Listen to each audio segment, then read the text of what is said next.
अस्सलाम वालेकुम friends, welcome in Urdu villa. आज मैं जॉन नावल का पार्ट नंबर 35 स्टार्ट करने लगी हूँ। वीडियो स्टार्ट करने से पहले आप सबसे गुजारिश है कि प्लीज़ मेरे चैनल को सब्सक्राइब कर दें। उसके बाहर निकलते ही मुझे यूं लगा जैसे कोई तूफान आते आते टल गया हो। मैं दोनों हाथों में सर थामे हुए सोफे पर गिरकर गहरी गहरी सांसें लेने लगी और शादाब के रवैये के बारे में सोचने लगी। मैंने उसको कितना समझाया था, नरमी से, सख्ती से, लेकिन वो मेरी बात नहीं माना था। क्या वाकई वो मेरी मोहब्बत में इस कदर दूर निकल आया था कि अब लौटना या भूलना उसके लिए नामुमकिन हो रहा था। मैं सोच रही थी। चंद साइतों के बाद मैंने सर उठाकर शीशे के बाहर देखा। तूफानी बर्फबारी के साथ बारिश भी शुरू हो चुकी थी। तब मैं भाग कर बाहर आई। अचानक ही मेरे दिल को कुछ होने लगा था। वो गुस्से से आग बना इस ठंडे और याबस्ता तूफानी मौसम में बाहर निकल गया था। आग और पानी का मिलाप कभी अच्छा नहीं होता। जब दोनों मिलते हैं तो एक ख़त्म हो जाता है, और शादाब इस वक्त आग ही तो हो रहा था। मैं दरवाज़ा खोलकर बाहर झांका। सड़क पर दूर दूर तक बारिश का पानी ही गिरता हुआ नजर आ रहा था। शादाब कहीं नहीं था। मैं दरवाजे को लॉक लगाकर अंदर आई और कमरे का दरवाज़ा बंद कर बिस्तर पर गिर गई। अब मैं उसके लिए बेचैन थी, उसकी हैरियत के लिए फ़िक्रमंद थी। शादाब के साथ मैंने जो सख्त लहजा इख्तियार किया था, सिर्फ ऊपरी दिल से और उसकी हठधर्मी की वजह से वो मेरी किसी बात को मान जो नहीं रहा था। शाम हो रही थी, हमें दोपहर से बातें करते हुए, लेकिन वो शादी की ही रट लगाए हुए था। तब मैं क्या करती? जब उसने जान देने की बात की तो मेरा दिल डर गया। मैं समझ गई थी कि वो सचमुच अपनी जान से गुजर जाएगा, और मैं ये नहीं चाहती थी। इसलिए उसको ज़िंदा रखने के लिए, उसको समझाने के लिए सख्त लहजा इख्तियार किया था और कामयाब रही थी। अगर यही बात मैं नरमी से कहती तो वो मज़ीद फैल जाता। इसलिए मैंने सख्त से सख्त लहजा इख्तियार किया और बात बन गई थी। उसे जान देने की बजाय ज़िंदा रहने का फ़ैसला किया था, और यही तो मैं चाहती थी। वो अगर प्यार से मेरी बात मान जाता तो मुझे क्या ज़रूरत थी सख्ती करने की। मगर वो तो हर बात का माकूल जवाब दे रहा था, मुझे लाजवाब कर रहा था। आखिर में यही होना था जो हुआ, और वो चला गया था। मैं तो समझी थी कच्ची उम्र की ये मोहब्बत पक्की उम्र में ख़त्म हो जाएगी, मगर वो तो और भी बढ़ गई थी। उसका पूर मेरी मोहब्बत में डूब चुका था। मेरी जुदाई उसको गवारा नहीं थी, और मैं शादी करना नहीं चाहती थी। मैं एक तो उम्र में बड़ी थी और दूसरा एक माँ औरत थी। फिर मनूस इतनी कि जो भी मेरी कुर्बत हासिल करने का सोचता वही अपनी जान से गुजर जाता। अयास मुझे पाने से पहले ही जान से दे गया, और फेरोज मुझे पाने के बाद प्यार की सिर्फ चंद साइतें गुजार कर चल बसा। ये सब कुछ जानते हुए कैसे मैं उसकी बात मान लेती? हालांकि अब उसकी मोहब्बत में शक की गुंजाइश नहीं रह गई थी। वो तो मोहब्बत में जुनून की हद तक पहुंच चुका था। वो मेरे बगैर नहीं रह सकता था। ये बात मैंने भी महसूस कर ली थी, मगर इसी सिलसिले में उसकी कोई मदद नहीं कर सकती थी। ये मोहब्बत भी अजब जज्बा है। मुझे एक नज़म याद आ गई।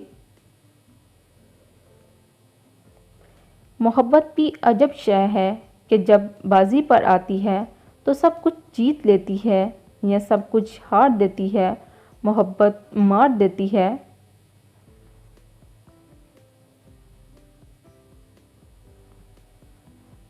ये मोहब्बत भी क्या अजीब चीज़ है, जहाँ जब और जिस के दिल में चाहे डेरा डाले। ये दौलत देखती है या ना गुर्बत, ये ज़ात देखती है ना बरादरी, वक़्त देखती है ना उम्र। ये जानबूझकर उन दिलों में बस जाती है जिनका एक होना मुश्किल ही नहीं बल्कि नामुमकिन भी होता है। शायद यही मोहब्बत का इम्तिहान है, और शायद यही मोहब्बत है।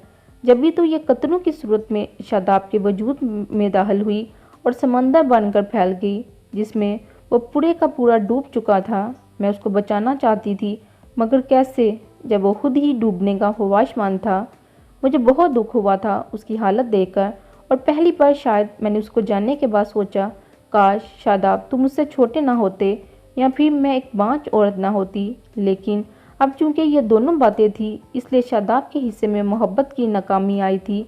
मैं तो इस मसले को बहुत आसान समझती थी, लेकिन ये एक मुश्किल मसला बन गया था। सारी रात मैं एक लम्हे के लिए भी आंख ना झपक सकी। कॉफ़ी बनाती रही और पीती रही, जबकि बाहर बारिश शायद कभी ना ख़त्म होने के लिए शुरू हुई थी। वो शादाब के जाने के बाद से लेकर अभी तक मसलसल बरस रही थी और मुझे बार बार शादाब का ख्याल आ रहा था। इस तूफ़ानी बारिश और बर्फ़बारी में उस पर क्या गुजरी होगी, वो कहाँ गया होगा, ये सोचकर मैं परेशान थी, लेकिन उसकी तलाश में कहीं जा नहीं सकती थी। रात यूं ही उसके लिए परेशान होते हुए गुजरी। सुबह ये परेशानी उस वक़्त और भी बढ़ गई जब अखबार पढ़ा। लिखा था, शदीद बर्फबारी और बारिशों की वजह से कोयटा का मुल्क के दूसरे हिस्सों से आज भी फ़ज़ाई रब्ता मुनक़द रहा। बाद सड़कें भी बर्फबारी की जद में आ गई हैं और वहाँ ट्रैफिक की आमदोरफ्त मुअत्तल हो गई है। कोयटा एयरपोर्ट पर लैंडिंग की जदीद तरीके इस्तेमाल करने के बावजूद वादी में जहाज़ों के उतरने के अमकानात पैदा न हो सके। कोयटा के रहने वालों को आज इस वक्त यहाँ सर्द तरीन मौसम का सामना करना पड़ा, जब दर्जा हरारत नुक्ता इंजाम से भी 4 दर्जे कम हो गया। इस वक्त कम दर्जा कई बरसों के बाद देखने में आया। पानी के पाइप लाइनों में पानी जम गया। इस शदीद तरीन सर्दी के बायस लोग घरों में रुकने पर मजबूर हो गए और कारोबार जिनकी मुअत्तल रहा।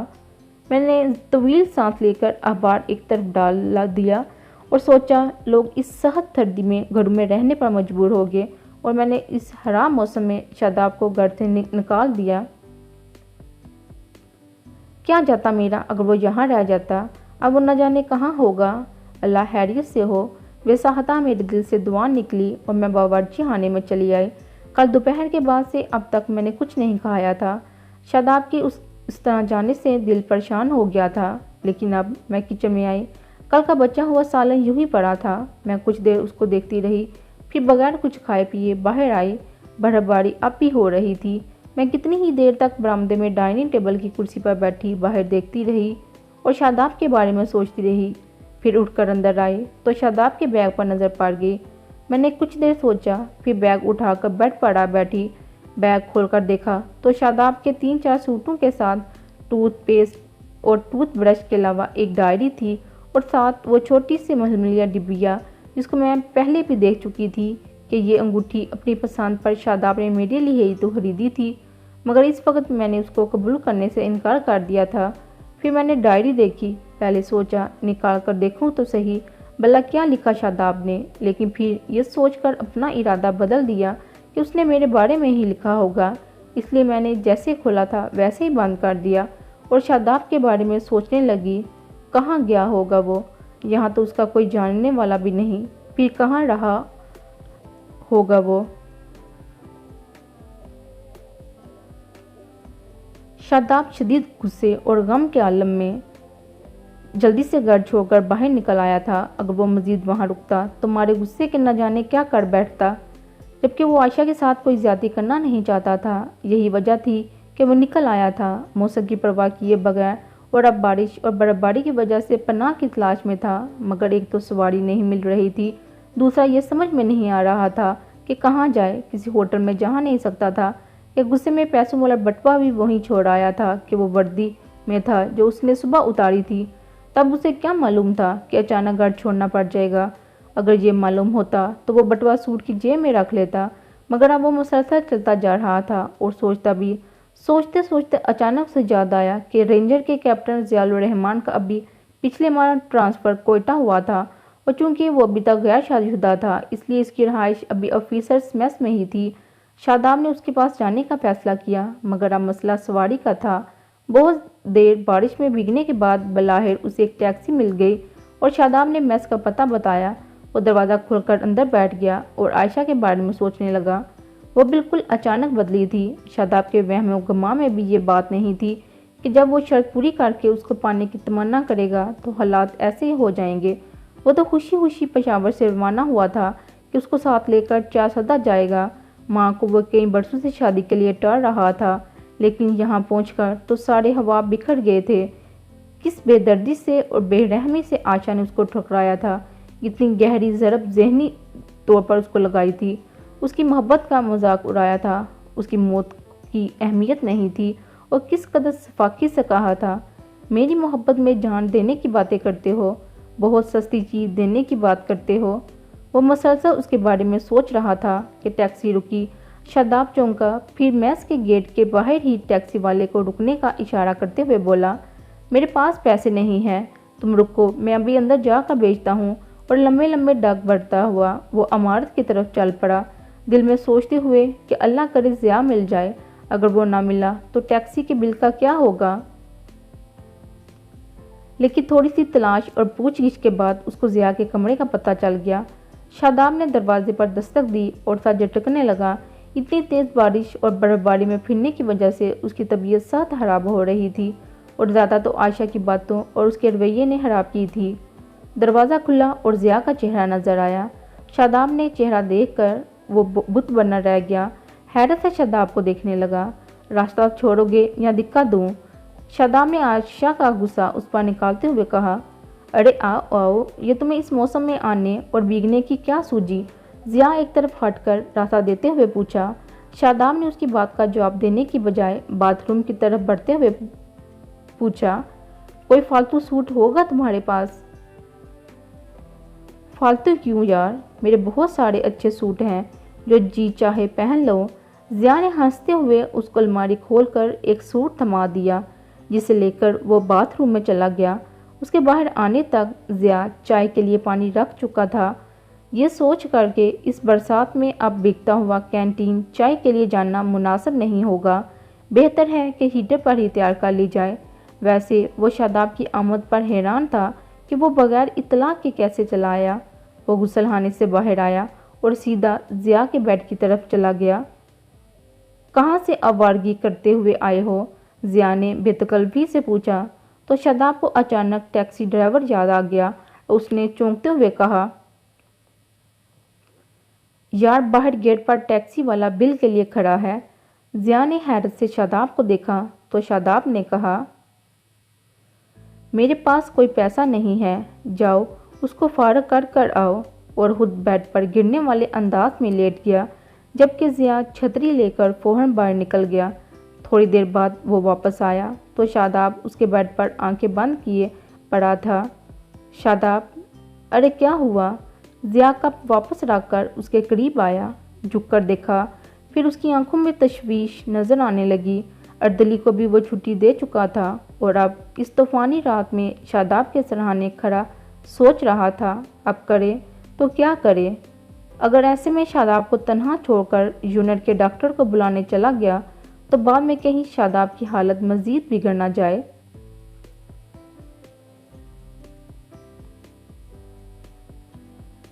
शादाब से ज़िया की दोस्ती कोहॉर्ट ट्रेनिंग के दौरान हुई थी।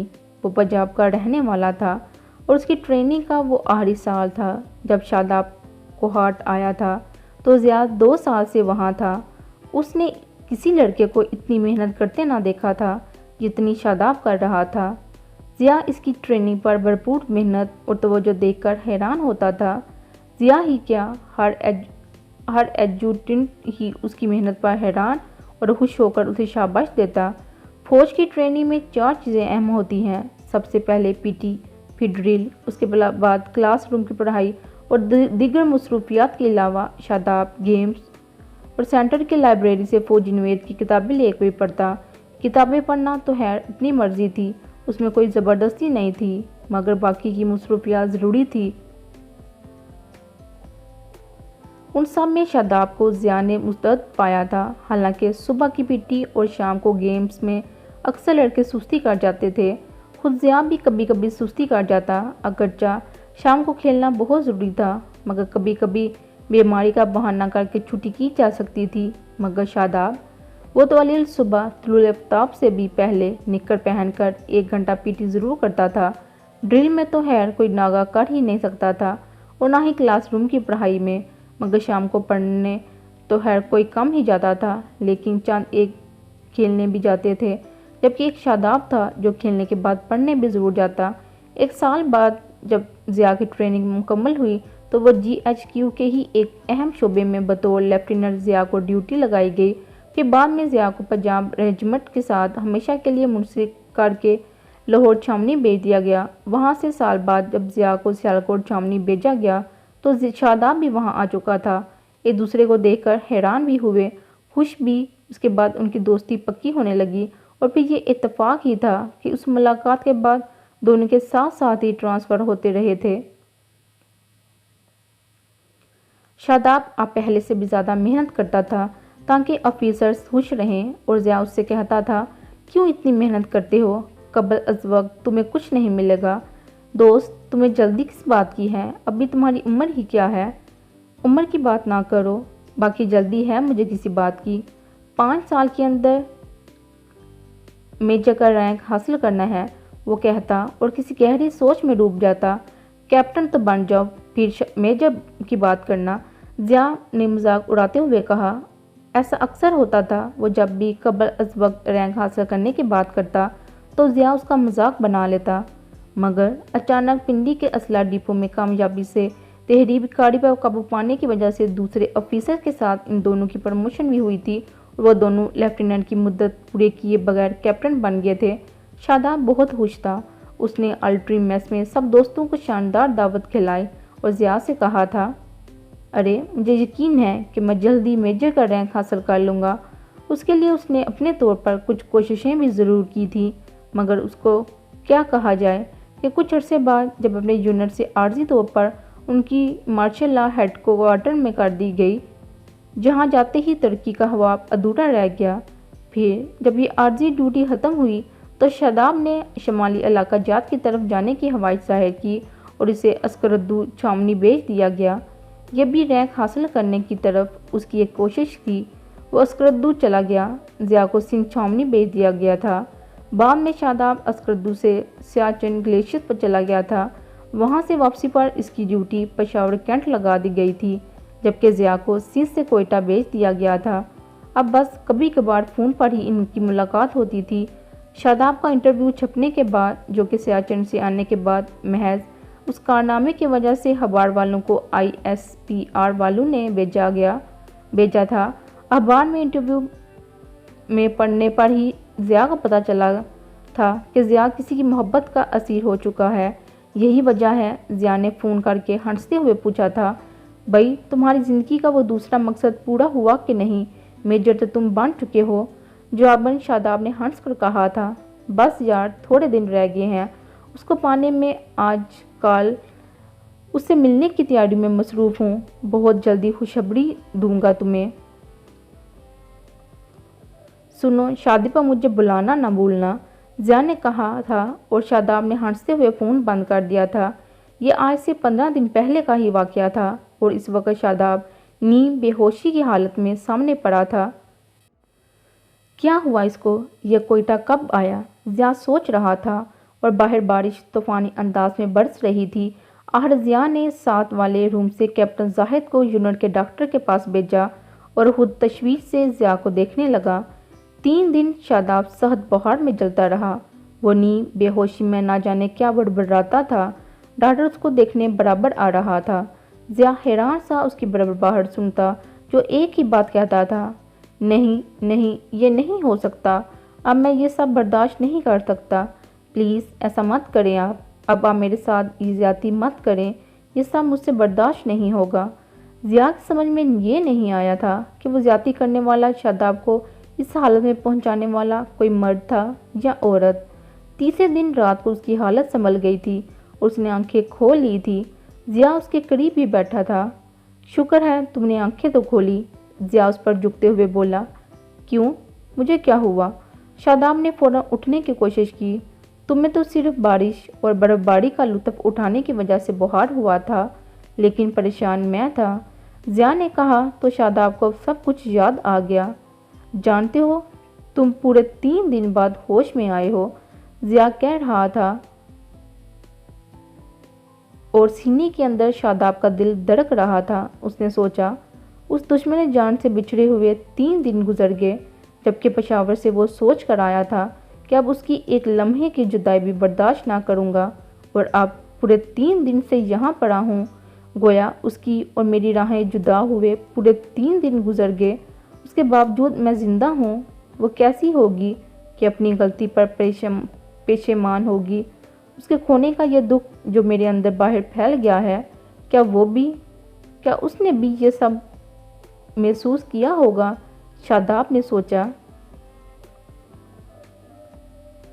यार ये तुम्हें बारिश में भीगने की क्या सूझी? कोयटा कब आए? ज़िया पूछ रहा था और साथ साथ उसके चेहरे के तासरात नोट कर रहा था। शादाब ने कोई जवाब ना दिया, आंखों पर बाजू रखे लेटा रहा और आयशा का सोचता रहा। शादाब, वो कौन है जिसकी वजह से तुम इस हालत पर पहुँचे? ज़िया ने उसका बाजू आंखों से हटाकर उसको देखा। शादाब बताओ ना, वो कौन थी? वो शादाब की जान थी। शादाब ने तड़पते लहजे में कहा। क्या हुआ उसको? ज़िया ने समझा शायद वो हस्ती चल बसी है। उसको कुछ नहीं हुआ और खुदा ना करे जो उसको कुछ हो। शादाब ने जल्दी से कहा। मुझे बताना नहीं चाहते हो? ज़िया ने शिकवा किया। क्या बताऊं? बताने को बाकी बचा ही क्या है? शादाब के लहजे में करब ही करब था। क्या मतलब? ज़िया खुद भी उसकी ये कैफियत देखकर दुखी हो गया। मतलब? शादाब ने करवट बदली और बढ़ाई हुई आवाज़ में कहा। वो इस कमाल से खेला था इश्क की बाजी, मैं अपनी फतह समझता था मात होने तक। मैं उसको भूलना चाहूँ तो क्या करूँ आदल? वो जो मुझ में ज़िंदा है, खुद मेरी ज़ात होने तक। खामोश होकर शादाब ने तकिया उठाकर मुंह पर रख लिया। ये दर्द उसके लिए नाकाबिले बर्दाश्त था कि आयशा अब उसको कभी नहीं मिलेगी। आयशा से उसका ताल्लुक़ ख़त्म हो गया है। पहले के सारे साल तो उसको हासिल करने के खुशकुन एहसास में गुजरे थे, लेकिन अब तो दर्द के लामुतनाही सिलसिले थे जो हर तरफ फैले हुए थे। ऐसे में हर तरफ गहरी धुंध थी जिसमें शादाब को कुछ भी नज़र न आ रहा था, ना ही मंजिल और ना ही रास्ता। कौन थी वो शादाब? ज़िया ने तकिया उठाकर उसको देखा। उसकी आंखें शिद्दत जज्बात से सुर्ख अंगारा हो रही थी। तंग ना करो ज़िया, मुझे कुछ पीने को दो। शादाब ने उसका हाथ हटाया। अरे सॉरी, मुझे ख्याल ना रहा। ज़िया ने उठकर जग से गिलास में जूस अंडेला, फिर शादाब की तरफ बढ़ाया तो शादाब ने कहा, जूस नहीं, मुझे चाय या कॉफ़ी दो। मरना है हाली पीट चाय या कॉफ़ी पीकर। ज़िया ने हबकी का इजहार करते हुए गिलास शादाब के मुंह से लगा दिया। मौसम कैसा है ज़िया? शादाब ने जूस पीकर तकिए से टेक लगाते हुए पूछा। खुद देख लो। ज़िया ने उठकर खिड़की से पर्दा हटा दिया। मैस के बरामदे के साथ जलते हुए बल्ब की रोशनी में रात होने के बावजूद बारिश का पानी एक यक शोर के साथ गिरता हुआ नजर आ रहा था। बारिश अभी तक हो रही है? शादाब हैरानी से पूछा। हाँ, आज मुसलसल बारिश और बर्फबारी को चौथा दिन है। अच्छा? शादाब खोई हुई नज़रों से दरीचे के बाहर गिरते पानी को देखता रहा और सोचता रहा, जबकि ज़िया खुद भी गहरी सोच में गुम था। शादाब ने अपनी नाकामी की कहानी एक शेर में कह दी थी। ज़िया ने एक गहरी नज़र शादाब पर डाली और उसको देखते हुए सोचा, कौन होगी वो बेवकूफ़ लड़की जिसने ऐसे लायक, अजीम और खूबरू मर्द को ठुकरा दिया? कोई संग दिल ही होगी, वरना ऐसे मर्दों की तो लड़कियां तमन्ना करती हैं। क्या कमी है शादाब में? खूबरू है, एक अच्छे ओहदे पर फाइज है, फिर बाकी क्या रह जाता है? यार तुम्हारा अर्दली कहाँ है? अचानक शादाब ने पूछा। क्यों, अर्दली से इस वक्त क्या कहना है? ज़िया ने पर्दा बराबर करते हुए शादाब को देखा। काम है यार मुझे उससे। शादाब ने आंखें बंद करते हुए कहा। क्या काम है मुझे बताओ, मैं कर देता हूँ। ज़िया ने पूरे हलूस से कहा। तुम्हारे करने वाला नहीं, और तुम बैठो, लेट जाओ, रात का 1 बज रहा है। शादाब ने कहा तो ज़िया बोला, नींद नहीं आ रही? तुम्हारी वजह से मैं बहुत परेशान रहा हूँ और जागता भी रहा हूँ। अब नींद नहरे तो दिखाएगी। वैसे तुम क्या महसूस कर रहे हो? ठीक तो हो ना अब? जिंदा हूँ इतना काफ़ी है, और ज़िंदा ही रहूँगा। कि जान जैसी सस्ती चीज़ ज़ाया करने का फ़ायदा? मुश्किल काम तो ज़िंदा रहना है। शादाब के लहजे में तलही थी। ज़िया कुछ ना समझा, हैरान होकर पूछा, क्या कह रहे हो तुम? यार कुछ नहीं, ये बातें तुम्हारी समझ में नहीं आएंगी। यार मैं यहाँ से फ़ौरन जाना चाहता हूँ। فی الحال تو موسم تمہیں جانے کی اجازت نہیں دے گا۔ اور پھر تم جاؤ گے کہاں؟ ضیاء نے پوچھا۔ فی الحال تو چارسدہ جاؤں گا امی کے پاس، پھر پتہ نہیں کہاں کہاں جانا پڑے گا، شاداب نے کہا اور لیٹ گیا۔ تو ضیاء نے پوچھا، لائٹ آف کر دوں؟ اب تم ٹھیک ہو نا؟ ہاں ہاں کر دو، میں ٹھیک ہوں اور ٹھیک ہی رہوں گا، میری فکر نہ کرو۔ پھر ضیاء بھی اس کے قریب لیٹ گیا اور جلدی سو گیا، مگر شاداب ساری رات جاگتا رہا اور سوچتا رہا۔ صبح ضیاء کا اردلی آیا تو شاداب نے کہا، کہیں جانا مت، مجھے تم سے بہت ضروری کام ہے، اور وہ اچھا کہہ کر ضیاء کے کام کرنے لگا۔ اور جب ضیاء ڈیوٹی پر چلا گیا تو شاداب اس کو عائشہ کا ایڈریس دیتے ہوئے کہا، اس پتے پر جاؤ اور جو بھی ملے اس سے کہنا میجر صاحب اپنا سفری بیگ مانگتے ہیں۔ یس سر، اردلی نے کہا اور باہر نکل گیا۔ شاداب نے دریچے کے باہر نظر ڈالی جہاں مطلع بالکل صاف تھا اور نرم نرم دھوپ نہ صرف حرارت پہنچا رہی تھی بلکہ روشنی کا کام بھی کر رہی تھی۔ 4-5 دن موسم سرد خراب ہونے کی وجہ سے، سورج کے نہ نکلنے کی وجہ سے دن پر بھی رات کا ہی گمان ہوتا رہا تھا۔ اردلی کے آنے تک شاداب بستر میں ہی پڑا رہا تھا۔ لیجیے سر، اردلی نے بیگ اس کے سامنے رکھتے ہوئے کہا۔ شاداب اٹھ بیٹھا اور اردلی نے کہا، سر، جن صاحبہ سے یہ بیگ لایا ہوں وہ آپ کی خیریت پوچھ رہی تھی، کہنا تھا کہ فکر نہ کرے، زندہ ہیں، شاداب نے تلخ لہجے میں کہا۔ اردلی نے حیران ہو کر شاداب کو دیکھا، پھر کہا،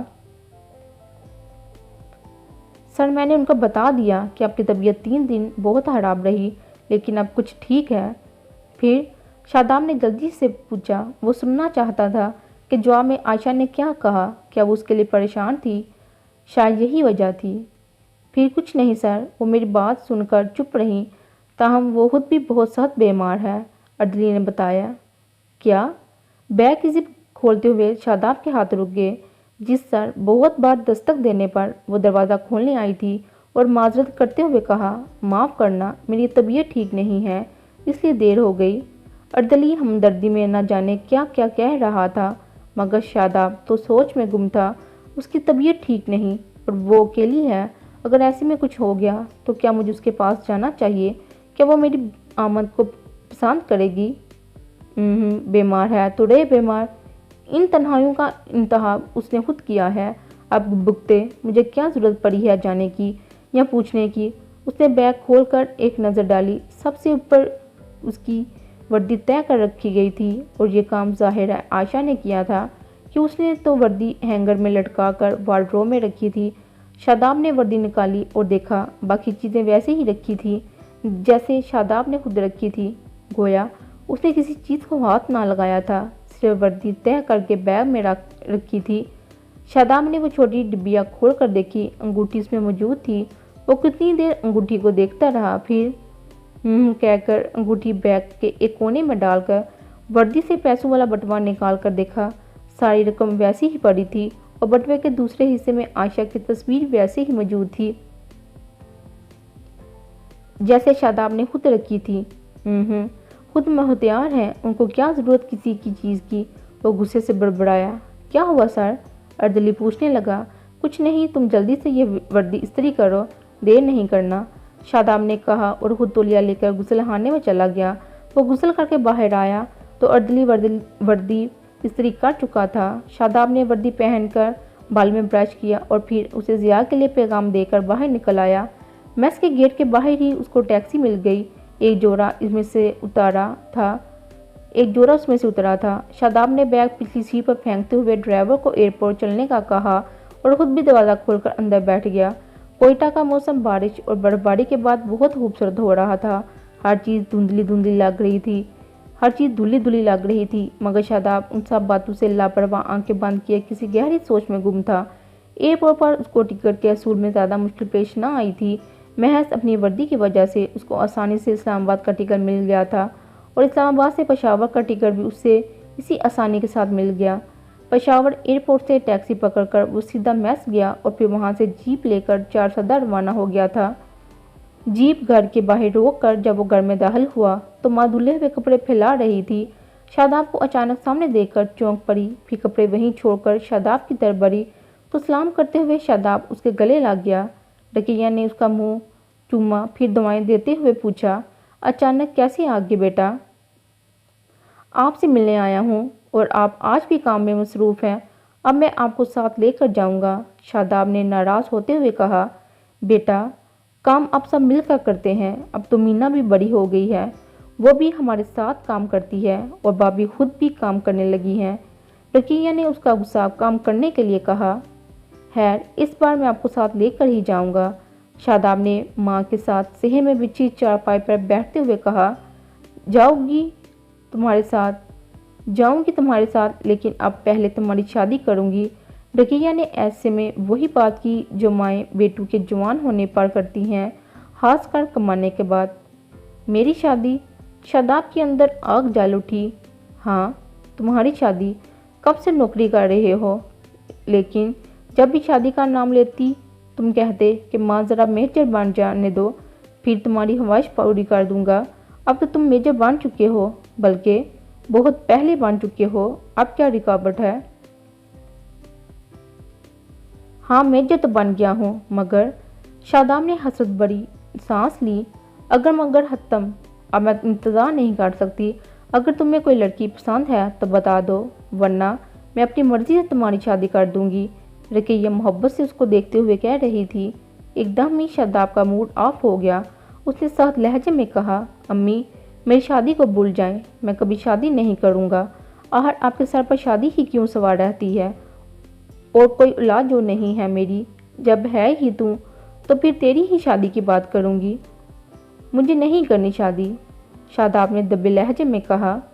देखती हूँ कैसे नहीं करोगे। हर माँ की ख्वाहिश होती है बेटे के सर पर सेहरा सजाने की, और तुम्हें भी अब शादी करना ही होगी। कैसे का क्या मतलब, जब मैंने खुद फैसला किया है कि मैं शादी नहीं करूँगा। आप मेरे साथ चलने की तैयारी करें। वो गुस्से से बोलता हुआ खड़ा हो गया। अगर तुम शादी नहीं करोगे तो मैं तुम्हारे साथ नहीं जाऊँगी। मुझे वहाँ जाकर कैद तन्हाई में नहीं रहना। तुम खुद तो ड्यूटी पर चले जाया करोगे और मैं वहाँ तन्हा क्या करूँगी। शादाब चुप रहा कि यह बात सही भी थी। उसको चुप देखकर फिर रकीया ने मोहब्बत से कहा, बेटा, तुम शादी कर लोगे तो मैं तुम्हारे साथ चलूँगी, फिर तुम्हारी दुल्हन होगी ना मेरे साथ बातें करने के लिए, और फिर मेरे पोते पोतियाँ भी तो हो जाएंगी। अम्मी, बस करें, खुदा ने आपकी किस्मत में ना तो बहू लिखी है और ना पोते। आपकी ये ख्वाहिश कभी भी पूरी नहीं हो सकती। मुझे नफरत है शादी से और औरतों से भी। आप मेरे साथ चलेंगी या? शादाब ने गुस्से से कहा। नहीं, अगर तुम शादी नहीं करोगे तो मैं भी तुम्हारे साथ नहीं जाऊंगी, रकीया ने गुस्से से कहा। अच्छी बात है, फिर रहे सारी उम्र यहीं। वो गुस्से से बर्बादा हुआ बाहर जीप में आ बैठा और फिर जीप स्टार्ट करके उसको फुल स्पीड पर छोड़ दिया। वो माँ को खुलकर दिल का दर्द ना बता सका था। बताता भी कैसे जब सब कुछ ख़त्म हो गया था। ओ काश आयशा, आप समझ सकती कि आपने मुझे बर्बाद करके रख दिया है। मुझे कहीं का नहीं रहने दिया आपकी मोहब्बत ने। वो तूफ़ानी रफ्तार से वापस मैस आया, फिर वर्दी उतार कर शलवार सूट पहना और एक बार फिर जीप में आ बैठा। अब वो पेशावर क्लब की तरफ जा रहा था और अपने अंदर जलने वाली आग को ठंडा करना चाहता था किसी भी तरीके से।